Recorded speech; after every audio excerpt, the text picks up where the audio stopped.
guys. I'm Dee. And I'm Chelsea. And this is another conversation of Postpartum Uncut. This is our safe space, our little bubble where we talk about all things postpartum. The good, the bad, the weird, the ugly, the gross. All of it. The real. The real. So this segment is really just going to focus on lifestyle balance, just how we're trying to figure out everything and navigate things as smoothly as possible. Self-care, because if we're stressed, we can't pour into other people's cups when ours is empty. So just kind of how to manage all of that. And then the working mom versus the stay-at-home mom, or I guess sometimes people kind of do both. And so we're just going to kind of talk about that and what that looks like for our lives. Before we get started, we have to talk about this week's mocktail. This is a spicy margarita. So we picked this because margarita / tequila basically has been the drink of our friendship. Anytime we do anything, we go anywhere since what, 21, 22? Do they have a margarita? Yes. So it's 10 plus years. Cheers to that. Yes. And then we like spicy foods. So the spicy margarita, obviously adding the jalapeno, added a little fire to it. And then, well, she is like the queen of tacos. I like tacos. She's like tacos or die. So this is the closest thing to a Taco Tuesday without actually being somewhere. I couldn't even wait. Is it good? Is it good? Let me try it. Y'all. Let me try it. It made me want some tacos. See, that's what I was talking about. It is like, you see how I keep doing this? It's like a tangy with love. This is good. With a little on it. Fun fact. A little salt too. This was one of my favorite mocktails to ask for while I was pregnant, because, you know, a lot of times we would be at the bar to play like pool and throw darts, and I love bar food, but like, obviously I couldn't drink when I was pregnant, and bars don't typically have like good mocktail making ingredients, so I knew you had some lime juice and some margarita mix. You in there. Yeah, I'm like, I know you know how to make some kind of version of a margarita. Make that for me real quick. So, that, fun fact, that was my favorite mocktail to order anywhere that we went, because I needed something fancy too. We had to feel like we were doing something. You know, we had. You can also catch how to make this mocktail on the Mocktail of the Month videos that are on our channel. If you subscribe, you'll see those. They come out every week before this conversation. So this dropped last Thursday for Thirsty Thursday, and you can tune in every Thursday for one of Chelsea's amazing mocktails. Okay?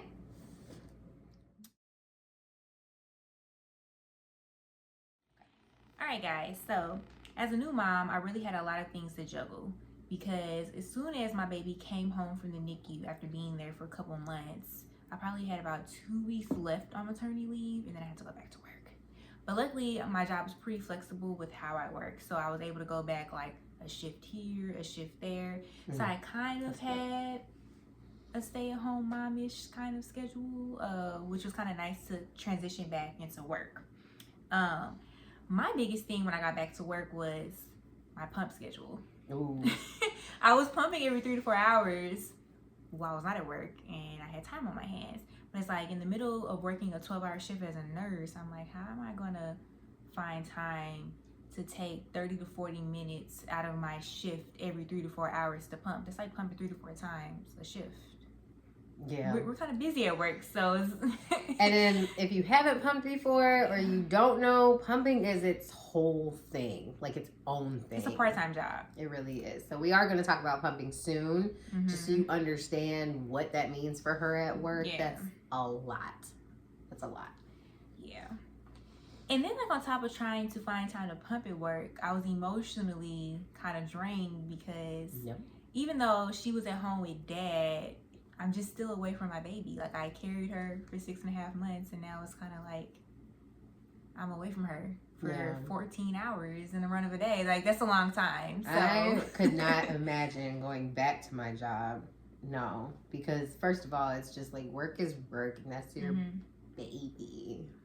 Like, like, yeah, I want to be at home with my baby. What do you mean?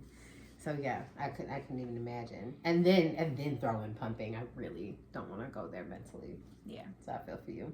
Yeah, thanks. It was stressful. Yeah. So how did your first couple weeks, I guess, to a month look when you got back home? I swear when you get home, it's like someone dropped you in the jungle with a backpack and said, here you go. Like, figure it out. So, I mean, what I was more focused on was postpartum. The only thing I knew about after the baby comes home is that there's a possibility of dealing with postpartum depression. Being a person that is very big on like being emotionally healthy, and now that I know ways to keep myself emotionally healthy, you know, everybody gets in that funk, and then some people are actually diagnosed with depression during the regular time of life. So I figured out ways that I could make sure I checked in with myself. We have a guy that we listen to on YouTube that does a sermon. So I would listen to him in the bubble bath. Bubble bath was my place of peace during pregnancy and postpartum. Plus I was trying to, you know, heal up. So I made sure that that was my like safe space. When dad would come home, I would make sure to say like, here's your kid. I'm getting in the bathtub. That's my time. I need an hour. Cause I've been at home with this newborn having all the mom anxiety. It's mostly that. Like, I feel like if I was at work, I would have been kept busy with that kind of energy. Whereas, like, I'm sitting here and I have to think about it. I have to be still. You know, that's my favorite Bible verse, be still. But I don't actually like to be still. So I did have to figure out how to spend my time in my house when he was sleeping. He was a really good sleeper. So I was like, I should clean. And I know, everybody's like, sleep when the baby sleeps. No, my house is dirty. And I would love later for us to talk about, like, when we talk about how we can support people, normalizing coming over and doing your homegirl's dishes. Or cooking for her. Or cooking. We did have a couple of friends that fed us, though. So I, like, shout out to y'all. You know who you are. Somebody got me catfish, and I was very happy. Nice. So, like, for me, it was managing my house. I am a manager of chaos. That's my personality. So I was just like ready for anything and nothing was happening. And so I had to be busy and I wasn't resting. I should have been resting. I know. I'll do it next kid. Okay. But when I got home, it was like my routine, like what to do when dad is here and then what to do when dad's not, because I'm going to be here with this kid. So I did prioritize like my mental health a lot for the postpartum part. But there were so many other things that I dealt with that I just wasn't, like breastfeeding itself. But like you said, pumping, a pumping schedule, it don't matter what you're doing. Yeah. The pumping schedule. It's no feeding on demand. It's a lot. Clockwork. Yeah, it's a lot. I had a lot of adjusting to do with breastfeeding, for sure. Yeah. I think more so like for my journey, because like I already established around the clock for pumping. I did breastfeed a little bit, but it was just kind of more so sporadic. So that wasn't really pressurized for me like the pumping was. But for me, I didn't disclose this last time, but I said I got really sick. One of the things that happened to me was I had preeclampsia. So coming home, I had to manage my blood pressures. I was having to check my blood pressures like 3 or 4 times a day. I was on medication. So that was a big thing for my mental health and me just trying to do self-care things for myself. I couldn't really put myself in positions where I was getting stressed out a lot. When I was going back to work, not only did I have like restrictions on, I didn't want to lift too much because of my C-section incision that was healing my blood pressure.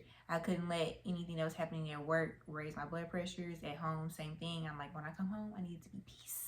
And that low-key sounds like an oxymoron to me because I feel like work always raised my blood pressure. Yeah. So, yeah. Gosh.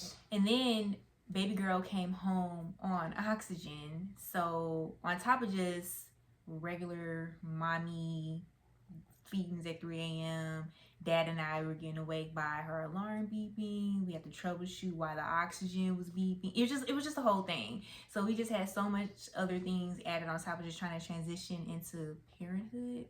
And then, like I said, my blood pressure, so I'm trying to woosah in the middle of kind of it's the woosah. Being stressed out in a new situation. So it was really just a lot going on. So yeah, self-care was kind of like down here for me because I had other things to do, bigger fish to fry in the situation. But eventually I was able to find a way to kind of get into my routine. I started going back to the gym because I'm big on the gym. So once I got my blood pressures under control, Dad felt comfortable being at home with baby girl without me. I was able to kind of sneak off and go to the gym a little bit. So that was nice. And honestly, utilizing my village was another big thing that was part of self-care for me. Thank you to the village. Yes. Because, that would have been 10 times harder. I definitely agree with you on that. Yeah, definitely utilize your village out there. They're there to help you. If you feel supported by them, if you feel positivity, they make your life easier. Definitely tap into them, lean on them, because honestly, raising a child is not a one-man job. It's just not. No matter how you flip it, dice it, spin it, cut it, things are just so much easier if you have people you can't rely on. It just really is. Which is why I feel, when I always talk about like the gaslighting and the gatekeeping, that's why I feel so passionately about it. Because I'm just like, why wouldn't you help the next generation? I want, if I have a daughter in the future, I want her to feel prepared for all of that. I want her to be like, Mom, come help me next. Like the things that we're starting to normalize now. Shout out to that. But I want to like recreate how we support people dealing with things. Shout out to everybody that has survived preeclampsia, because that is something we don't quite understand still as well. It's a lot of data out there that we're looking for. And it's always that we don't know how it happens. And that's like the scariest stuff, is when we don't really know how to prevent it. You know, I said I know about depression, so I wanted to prevent the depression in a sense, right? So what did I do? I got a walking pad so I could keep myself active. I was, I hid all my clothes. Because I was like, I'm not about to come home and do that to myself. Right. Give myself space to be a shapeshifter, So, like, as far as the routine is concerned, the village is so key for all aspects. I spent the first 2 weeks texting my big sister figures, and they helped me so much through the breastfeeding stress that I was having. They helped me emotionally deal with things that were, there's a lot of stuff in postpartum we don't talk about, but stuff that was making me sad in the midst of being so happy that I brought this baby home, and like I cooked that, I made that baby. You know what I mean? So it's a lot. It was a lot of this, and I think that was more on the routine side for me. It was managing life, emotions, all the things at once, and it's completely new. Yeah, it's a whole new human in my house. So, I think another thing too that sometimes gets lost in the shuffle is Dad. Trying to make sure that you find time for Dad, to check in with Dad. I mean, yeah, he's got a lot too. Like, he doesn't know how to really support you, probably, especially this is his first kid. He doesn't really know what questions to ask. Not to mention, if we not talking about it to each other, they ain't talking about it to each other either. Yeah, so definitely check in on your spouse, significant other, dad, whatever the situation may be personally for you guys, just because they're new to this too, or sometimes they are struggling and they're not going to tell you. Like, most of the time, men aren't going to tell you they're struggling with something. And so for me too, I wanted to make sure that his life didn't really change too much more than it had already changed. So one thing, like for him, he's like a big breakfast person. So every time I would get off work, whether it was get home 8:30, I would cook the man breakfast. Even if I was tired, I would cook him breakfast because I knew he wanted to jumpstart his day with breakfast, because it's what he always did pre-baby. So I was like, okay, let me at least normalize this part of his life to make him feel like he's not giving up everything. That's also very thoughtful. That's very thoughtful to do. Yeah, thank you. And knowing you, it probably had like cute little aesthetic, little strawberries and champagne a little glass, mint here. Let me, put some powdered sugar on top of the, French toast. But make it real nice. So yeah, but it's just little things, because dads matter too. Dads matter too. And not everyone has the best relationship with their baby's father, but if you can try to find a way to come to a compromise, it really does help. It does. I know I'm notorious for being more on the traditional side when it comes to like male-female aspects of the household. But that's just what we do best in our house. He's just that guy and I'm just that girl. Like, it just works. And if it ain't broke, we ain't finna fix it, right? But I did like prioritize making sure that I do enjoy cooking, Mm-hmm. but it does take a lot out of you. So maybe I could have made dinner a little bit less complicated, but I wanted to put love into my food so he could come home to a home cooked meal. Yeah. Dads, especially if they're super supportive or in a 2-parent household where I'm staying home, you have to make a transition. Mm-hmm. He's working. Yes, I'm still tired, but one of us got to get up and go deal with other people. Mm-hmm. I get to deal with the baby all day. Like, I get to deal with him. Mm-hmm. Like, he's so much cuter than anybody I will ever work with. So. And then you can deal with that whining, not grown folks whining. Yeah, but you can deal with I the baby. can't stand adults. I love kids. I can't stand adults. Adults be whining, and I'm just like, you're 50, figure it out. But you're baby. 4 months. My I'll deal with that. baby. Yeah. Yeah, that's real. Yeah. You already know. So with that being said, we're talking about working mom and stay-at-home mom. Let's just talk about the blatant differences real quick between the two. Mm-hmm. Stay-at-home mom. My life looks like I get to clean my house a lot. I get to obsess about it a little bit. I know that probably won't happen when he's a toddler, though. So that'll Get out the system while you can. Yeah, I'm like, it's gonna look how it look, and then it's gonna change. It's fine. But definitely have to get creative on how to earn an income now, which is fine. I am a creator, so it is allowing me to get creative, which I desperately needed in a professional change. But it's a little bit harder to think about if I could work for someone else. Mm-hmm. I don't have childcare options. Like, I am my childcare. But shout out to his mama who takes him on the weekends. Love you. You're amazing. But during the week, everybody's clocking in and I'm sitting here turning on VeggieTales. So I have to get creative about how I earn money. I have to rely on someone else for my living, which is not something I'm used to either. I'm very independent. Mm-hmm. So yeah, it's definitely a transition from working. It's very quiet during the day. And then I also have to think about like not having a sleep schedule at all because anything could happen any day. So I have to kind of make my day be what it is.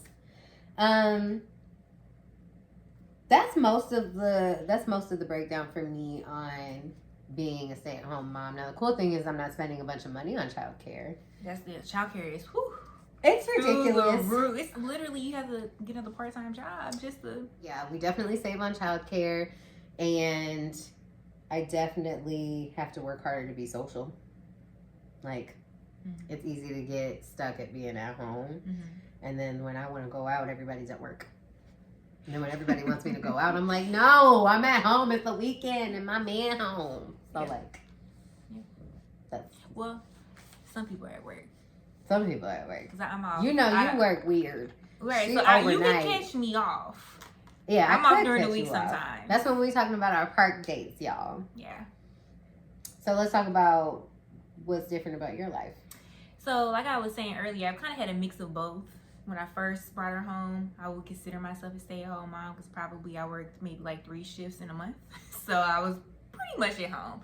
But I had a different kind of take on it because Dad is remote with his job. So I was never like at home by myself. And I don't know if you guys have a spouse or anybody that works from home, but it's kind of like you gotta tiptoe around them. You don't want the baby crying too loud because they're on Zoom calls. So it was just a whole nother dynamic. Like, hold on. Be quiet. Right. Hold on, Fred. My baby's crying in the background. You know, it's just a whole other thing. But on the flip side, it was nice though because if he had like an hour break between Zoom calls or maybe he didn't have any calls after like 2 p.m., he was already home. So he could help you with the baby. It was nice. But when I did go back to work, it was a transition because I would literally be up all day until I put her down probably around 4. Then I would nap from like 4 to 5:30. He would take over. He would be up all night with the baby until he had to go to work and maybe like 9. So I would get home at 8, take over, care of the baby after I just worked 12 hours. So y'all was working 12. In rotation. Yeah, literally. Okay. And so, and that, I don't work every day. So I only have to work 3 days a week full time, but almost 3 days. If I wanted to do any overtime, it was a lot. So we were zombies. And so we actually had a routine set up eventually where every Thursday, because my dad's off on Thursdays, my mom, who is actually, she was a stay-at-home mom her entire life. So my mom and my dad would come over on Thursdays and then they would relieve us. And we didn't even go anywhere. We would just go upstairs and go to sleep. Yes. We were just so tired. So that was nice to do that. But yeah, it's hard when you go back to work just because it's like things build up. Like how she was saying, I have all this time to like clean. He's working, I'm working. When we're not working, one of us has to be with the baby. So it's kind of like, who's gonna clean what? We just worked. Right. We just worked all day. Right. So everything would have to be piled up on like an off day. And then it's like when you're off, you kind of do want to relax, but you don't really have that luxury. So yeah, you have to pick what you're gonna do with your off day. Literally. Yeah. It's like you need a schedule for your off day. Right.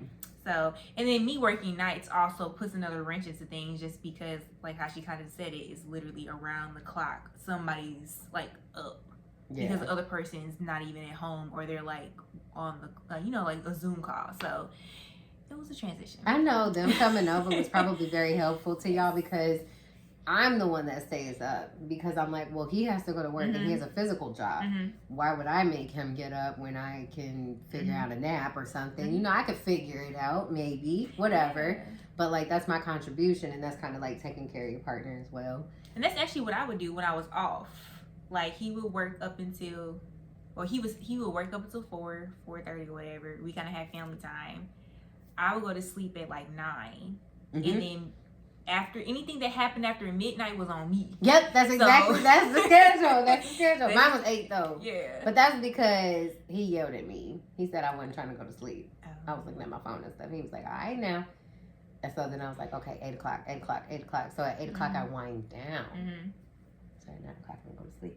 And then like, if it fell on a weekend, like say I worked Friday night into Saturday, then I would sleep during the day and he would just watch the baby until like noon, 1 o'clock. I'm glad that y'all even like figuring out the system is all that matters. It's like that's what I've learned most about mom journey is there's not really a right answer. It's what works for you. It's what works for you. That's the right answer. So whatever works for you. So many different ways out there, like they say, is more than one way to skin a cat. There's literally more than one way to run your household. Skin a cat. Is that what they say? No, that's an expression. I haven't heard it in a minute. No, I have an old soul. So, well, thanks for joining us today, guys. That's our discussion for today. Alrighty, and make sure you try this tasty mocktail if you haven't already. When do they drop again, D? Oh, those are on Thursdays. Thirsty Thursdays, y'all. Thirsty Thursdays with your girls, D and Chelsea. And a nice little mixed drink. Feel free to use these at your next shindig, game night. Girls night. Girls night. Okay. And then don't forget to stay in tune with us. Make sure you like and subscribe to the channel. And then we talked about like schedules today, right? Stay-at-home mom versus working mom. So why don't y'all talk to us in the comments? Why don't y'all drop whether or not you're a stay-at-home mom or a working mom, what your favorite part about that is, and what your least favorite part about that is. Because there's good and bad to both. True. So let us know. And definitely comment if you like the mocktail or not. Yes, if you're trying the mocktails, let us know. All right, we'll see you guys.